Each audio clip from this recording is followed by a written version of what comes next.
ओम नमः शिवाय। आइए सुनते हैं 8वें ज्योतिर्लिंग त्रयंबकेश्वर की यह कहानी। कहते हैं कि सावन में 12 ज्योतिर्लिंगों में से किसी एक के भी दर्शन करने को मिल जाए तो व्यक्ति को अक्षय पुण्य की प्राप्ति होती है। सावन के महीने में ज्योतिर्लिंगों व शिवलिंगों का पूजन करने से भक्तों की हर मुराद पूरी होती है। अगर आप भी महादेव का कृपा पाना चाहते हैं तो सावन में किसी एक दिन एक ज्योतिर्लिंग के दर्शन जरूर करें। 12 में से 7 ज्योतिर्लिंगों की पीछे की कथा को हम पहले ही बता चुके हैं। आज हम आपको बता रहे हैं 8वें ज्योतिर्लिंग यानी त्रयंबकेश्वर ज्योतिर्लिंग के बारे में। यह ज्योतिर्लिंग महाराष्ट्र प्रांत में नासिक से 30 किलोमीटर दूर पश्चिम में स्थित है। मंदिर के अंदर 3 छोटे छोटे लिंग हैं जिन्हें ब्रह्मा, विष्णु और महेश भगवान का प्रतीक माना जाता है। यही केवल ऐसा ज्योतिर्लिंग है जहां तीनों ब्रह्मा, विष्णु और महेश एक साथ विराजते हैं। इस ज्योतिर्लिंग की स्थापना के विषय में शिव पुराण में यह कथा वर्णित है। एक बार महर्षि गौतम के तपोवन में रहने वाले ब्राह्मणों की पत्नियां किसी बात पर उनकी पत्नी अहिल्या से नाराज हो गए। उन्होंने अपने पति को ऋषि गौतम का अपकार करने के लिए प्रेरित किया। उन ब्राह्मणों ने इसके निमित्त भगवान श्री गणेश की आराधना की।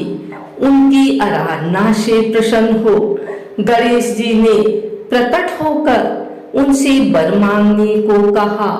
उन ब्राह्मणों ने कहा, प्रभु यदि आप हम पर प्रसन्न हैं तो किसी प्रकार ऋषि गौतम को इस आश्रम से बाहर निकाल दें। उनकी यह बात सुनकर गणेश जी ने उन्हें ऐसा वर मांगने के लिए समझाया, किंतु वे अपने आग्रह पर अटल रहे।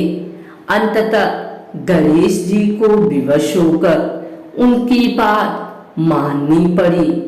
अपने भक्तों का मन रखने के लिए वे एक दुर्बल गाय का रूप धारण करके ऋषि गौतम के खेत में जाकर रहने लगे।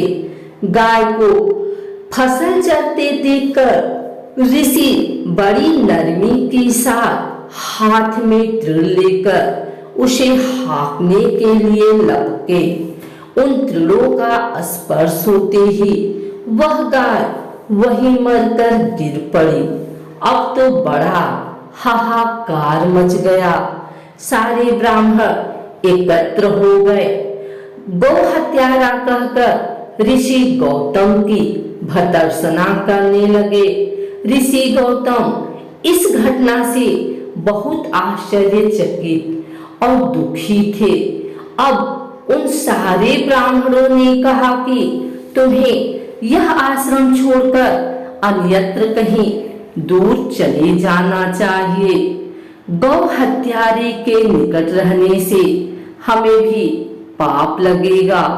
विवश होकर ऋषि गौतम अपनी पत्नी अहिल्या के साथ वहां से 1 कोस दूर जाकर रहने लगे, किंतु उन ब्राह्मणों ने वहां भी उनका रहना दुर्भर कर दिया।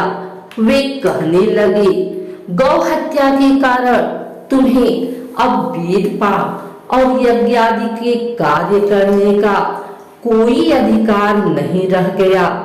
अत्यंत अनुनय भाव से ऋषि गौतम ने उन ब्राह्मणों से प्रार्थना की कि आप लोग मेरे प्रायश्चित और उद्धार का कोई उपाय बताएं।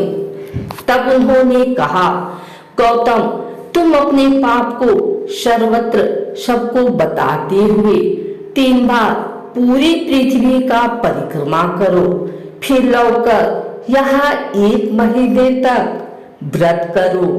इसके बाद ब्रह्मगिरी की 101 परिक्रमा करने के बाद तुम्हारी शुद्धि होगी।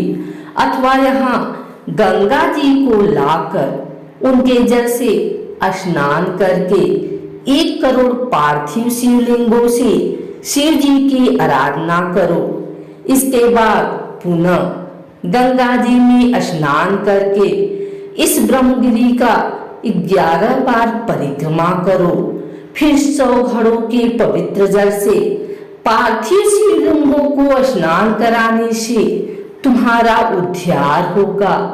ब्राह्मणों के कथनानुसार महर्षि गौतम सारे कार्य पूरे करके पत्नी के साथ पूर्णतः तल्लीन होकर भगवान शिव की आराधना करने लगे। इससे प्रसन्न हो भगवान शिव ने प्रकट होकर उनसे वर मांगने को कहा। महर्षि गौतम ने उनसे कहा, भगवान, मैं यही चाहता हूँ कि आप मुझे गो हत्या के पाप से मुक्त कर दें। भगवान शिव ने कहा, गौतम, तुम सर्वथा निष्पाप हो। गौ हत्या का अपराध तुम पर छल पूर्वक लगाया गया था। छल पूर्वक ऐसा करवाने वाले तुम्हारे आश्रम के ब्राह्मणों को मैं दंड देना चाहता हूँ। इस पर महर्षि गौतम ने कहा कि प्रभु, उन्हीं के निमित्त से तो मुझे आपका दर्शन प्राप्त हुआ है। अब उन्हें मेरा परम हित समझकर उन पर आप क्रोध न करें। बहुत से ऋषियों, मुनियों और देवगणों ने वहां एकत्र हो गौतम की बात का अनुमोदन करते हुए भगवान शिव से सदा वहां निवास करने की प्रार्थना की।